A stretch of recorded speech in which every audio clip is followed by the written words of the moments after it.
All right, guys, so today we are going to talk about GIFs. Um, we have like a small sort of like 1 or 2 day exercise with GIFs. Um, GIFs are really excellent. I feel like most people know about GIFs in the capacity of like using them for reaction images or on social media. They're really excellent. I also think they're kind of underrated in the realm of art and how to use them. There are some artists that only work in a GIF format. I find them really useful for websites, artist websites, and things like that. GIFs in general are meant, and I think it's maybe funny to say that like artists use them. They're not really received as like a high quality image format, I suppose, just because they are meant to compress a lot of frames down into a single file. So they're meant for animation or they're meant for like a sort of compressed sort of video format. So we're going to talk about them in a couple different ways today, and then your exercise is going to be to just make a simple GIF. It doesn't have to be crazy, and I think maybe the best way to think about how to make a quick GIF is to actually keep it more simplistic. But I'm gonna show you how to animate things, so that means we're gonna briefly dip back into Photoshop. So I do have Photoshop pulled up here at the moment, and I'm going to demo how this process works first and then show you a couple different applications. It is a really, really quick process. I think maybe that's what's best about it. So this shouldn't be too long of a video in theory. So let's talk about the mighty GIF and how to make them. Of course, there are sort of websites that you can put either a video through or sequences of images through, and it will generate the GIF for you. We're talking about how to do it like traditional old school style through a program, doing it by hand. And so that means I would like you guys to do it by hand as well. So I will ask you to submit the Photoshop file that you use to make this, as well as the GIF itself, to ensure that it's not being run through some sort of like automatic processor. Um, and yeah, we'll keep it to that. So for a GIF, we're going to make it in Photoshop. If you do have, and this is a very maybe select few amount of people, but if you do have Procreate and an iPad, so Procreate is a drawing application on an iPad, one of my favorites, you are more than welcome to do this assignment or mini assignment, I should say, in Procreate. Procreate has really excellent frame by frame animation options. I just will not be demoing that, and I will assume if you want to do that option that you will know how to do it already. I certainly know how to and can assist you over email, but I'm not going to demo it for people because not everyone has that kind of access to an iPad. So we're going to do this in Photoshop, which you guys all should have access to and should be using. We will go ahead and click. This is just making a new file. I'm going to set this to pixels. GIFs are only seen on the web. So there's no, for us, no real point in setting it to inches. So I'm just going to make any old size. You guys can make whatever size GIF you want, but I would say usually for GIFs, at least in my experience, they're kept to under 1,000 by 1,000 pixels, just by nature of GIFs being something that is a little bit by nature of needing to be processed over the web, maybe a little bit smaller um, of a file or smaller resolution. The smaller we can keep it, the more people can view it, and the less it's going to lag and be slow or look weird or just have trouble exporting in the first place, which I'll show you guys, and maybe will make more sense once I show you what the export window looks like. For this, resolution can be 72. We do not need it to be 300, as 300 is your print resolution and 72 is web-based, and GIFs are going to be web-based. RGB color is perfect here, as RGB is your web-based color format, whereas CMYK is going to be your print-based color format. And then the rest, we don't really need to change. So I'm going to go ahead and hit create, and then zoom in on this window here. And the first thing that I'm going to do is just show you how this process works. Two kind of methods. It's not going to be well animated. It's not going to be anything complicated. We are just going to have a circle move across the screen. So if you were pursuing something like animation, one of the first things you would do is the like ball bouncing sort of animation test. So we're going to do a really quick and dirty version of that. So there's a couple ways to handle making GIFs in Photoshop. That they're all going to make use of the layers palette, at least, or layers panel in some way, one way or another. It depends on how you like to do things. So I'm going to show you both ways that that's going to work. You can absolutely make all of your layers first and then convert it into animation frames, or you can go one by one. It really just depends on how you like to work and what's going to keep you the most organized. Keeping your layers organized in this is kind of the name of the game and what you want to do. I'm going to grab, can't really tell how, oh, brush is gigantic. I'm going to grab a brush here, and this is just going to use like a hand-drawn element. I'm really just going to stamp a circle over and over. So I'm going to hit plus on my layers panel to make a new layer, and I'm just going to click, oops, I want this brush to be a little bit harder. I'm just going to click to place this first circle, and then for every new step in this, I'm going to click and make a new layer. Um, for those of you that might be more into animation, animated movies, maybe anime itself, um, traditional 2D animation was done in like a cell style, painted cells. And so essentially cell frame by frame animation, you would take a, for lack of a better phrase, like a plastic, like a mylar kind of sheet, and you would paint or draw your first frame on that, and then you would take a totally new sheet of mylar, um, and place it over top of the previous one, and then paint your next frame on top of that. And so that is maybe the best way to be thinking about this. I already messed up. Um, Maybe the best way to be thinking about this is treating every single layer in Photoshop like a new cell or like a new sheet of Mylar. So the reason I'm leaving all of these visible is that I want them to, or I just want to be able to see what I'm doing as I go through this. I want to be able to trace each step and make sure that I'm not doubling up on any of these like I did before and had to go back and fix.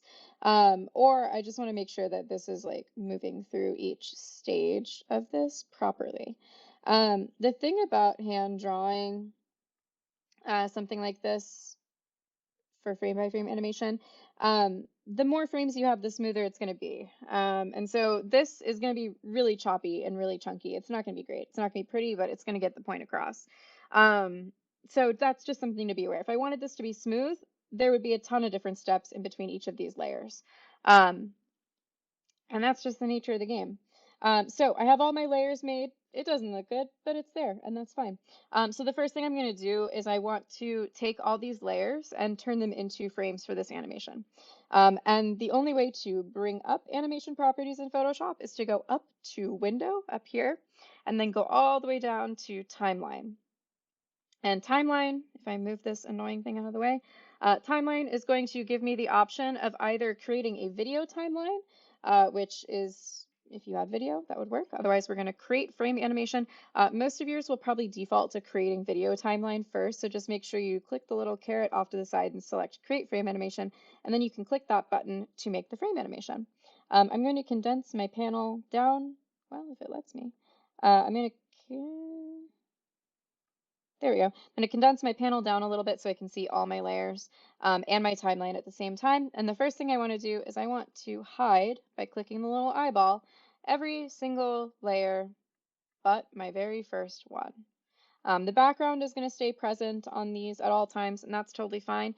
So I just want my very first frame visible. And then I'm going to go down to my timeline, and I'm going to click plus. And then it's just a game of making your next layer visible and making the previous one invisible. New frame, make layer 2 invisible, make layer 3 visible, and so on and so forth.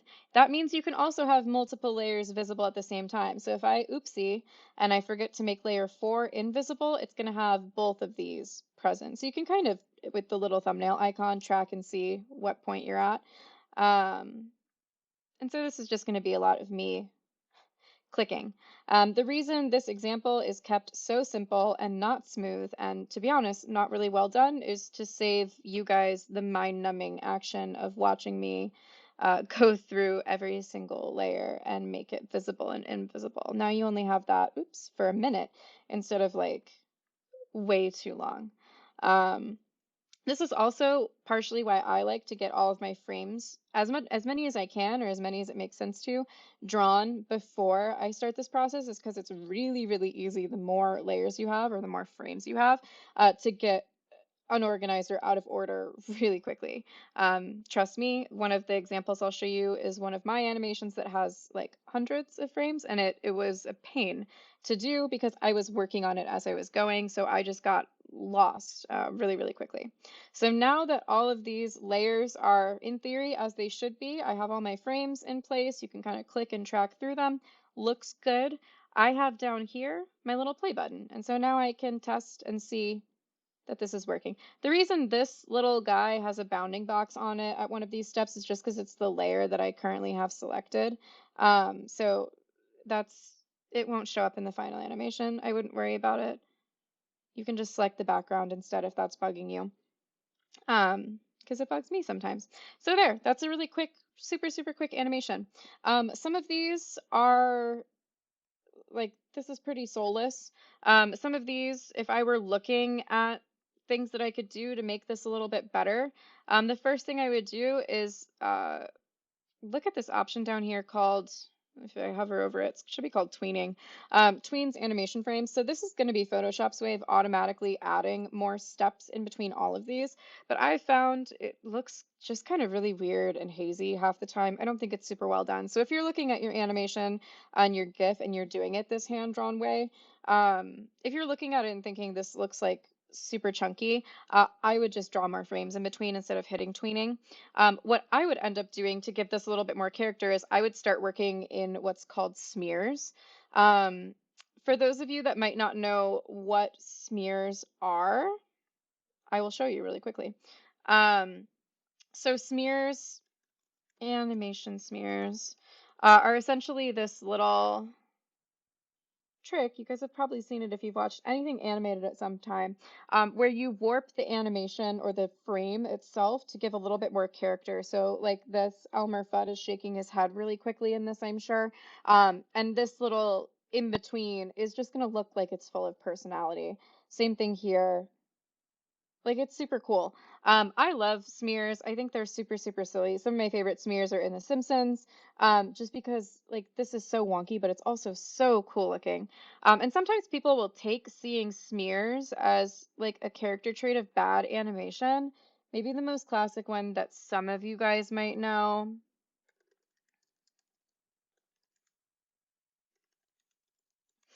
Let's see. Yeah, some of these. Um, So some of these examples like this is objectively weird animation, but sometimes it also looks a little bit cool. This example too, this is out of an anime Naruto.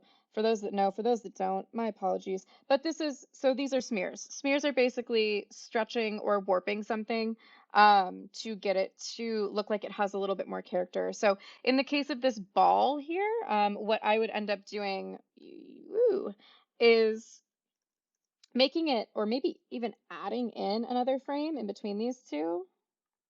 Let's do that instead. Where this flattens out a little bit. So I will just draw kind of like a splat type of ball. And then on this panel here, or this panel, this frame, I'm losing my terminology. And again, this is going to be haphazard, but that's where we're at. I'm going to turn this on and use my previous layers as reference.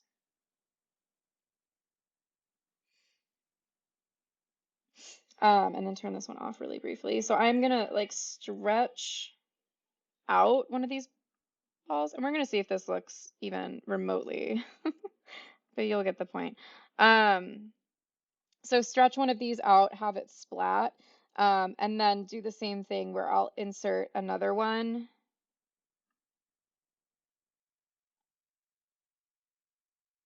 And do the same in the opposite direction.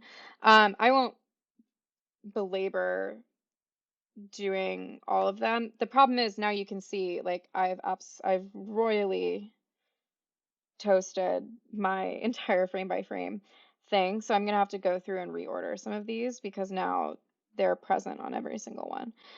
So I'm gonna go in 1, 2, 3, 4, 5, 6. Good. This is so wonky, but hey, can't win them all. I'm gonna go in and add a new frame here, make this next one active, and then I should be able to add a new frame here. And then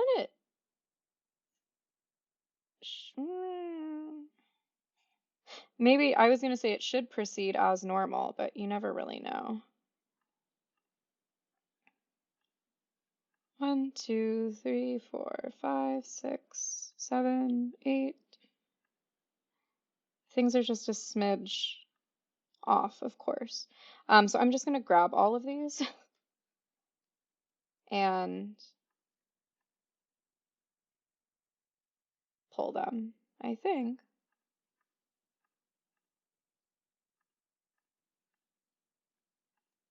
This is the problem of doing it in place.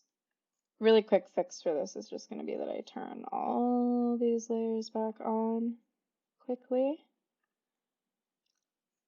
Grab every single one and drag it over. And that's what we got. So now I'm just going to select all of these, turn my layers off as need be, and then same thing. Bore you guys for a little bit by navigating my way back through this. 9, 10,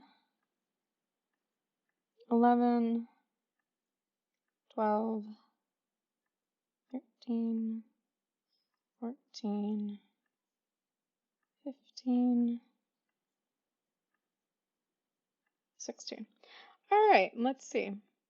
So now as I play through that, yeah, she does what she's supposed to. It looks like a little bit more, get my background. Looks a little bit more like there's something bouncing. Obviously, I would want to add more. My computer does not like this. I would want to add some more steps in between all of these. So in a perfect world, the arc of my ball here, it would start to like elongate as it goes down and then shorten right here and smush, and then elongate, shorten, normal circle. You guys get the drift. That is how you do 2D frame by frame animation with drawn elements. So you could also completely take all these layers, we'll delete them, delete all our frames, take something as simple as, still with our regular old circles, 1, 2, 3, 4, 5, haphazard little flower. So you could take this guy.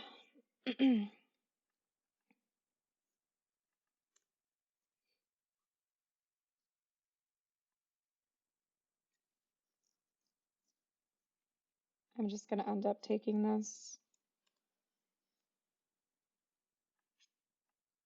I goofed and put it on the background. So if it's any comfort, if you guys ever feel like you're messing up constantly in Photoshop, everybody does it. So I could take this and rotate it, and then I can make a new frame, rotate it.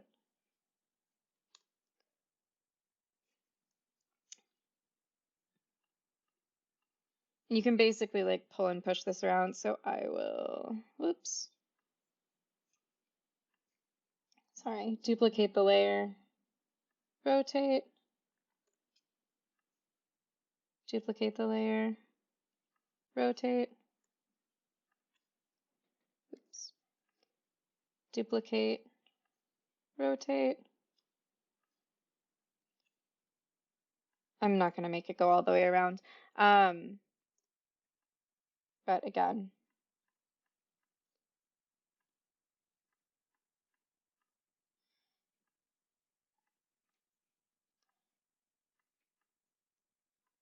simply adjust your frames. Spins, really easy. Um, so obviously this is like a quick, cruddy example of how this works. You can also do this with photos to even maybe stupider effect. So over here, I have the base of a file. We have a dachshund that's been cut out from its background. We have, I'm pretty sure, what's the Windows default desktop screensaver, and a background layer that does not matter at this point. What I've done with our Windows background screensaver is I've just locked this layer by clicking lock here so that it is not moving around while I'm moving this dachshund around. Keeps it really easy for me. So again, you can do this with spliced up collaged photos. In that sense, your collage assignment that you guys did, you could animate and turn into a GIF. Haha. Um, so to do that, instead of drawing out a bunch of layers and having to copy this dachshund a billion times and getting it to move, if you have photos and a bunch of separate layers of this, Photoshop will also remember how you're moving things. So it's really, really handy. The problem is you just can't trace like what the previous frame looked like while you're doing it. So it just gets a little bit fiddly. Anyway, I think it's easy enough. So what I'm going to do is I'm going to have this dachshund hop across the screen. So that's what we're going to do. So I'm going to drag this guy off the frame first. And then I'm just going to go down, hit plus. I'm going to nudge him onto frame, new frame. And I'm just moving this guy. You can start to see it in the little frame thumbnails take shape here.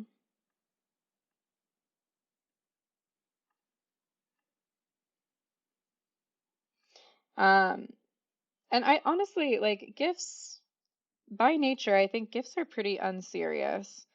So if you guys just want to make something goofy and stupid for this, it's more important to me that you test out and play around with the timeline function and see how it works in Photoshop than necessarily need to make anything that's extremely artistically informed. I think just have fun, make a GIF, see how it works. And now he's off the screen.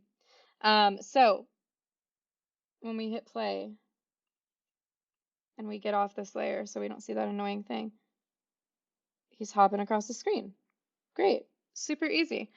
So again, that is going to work with any separate layer element you have. You can just move things around. This is moving fast. If I wanted him to hop across the screen slower, I could select all of my frames down here, just hold shift. So click one, hold shift, just like layers, you can select multiple, and you'll see this little 0 seconds down here.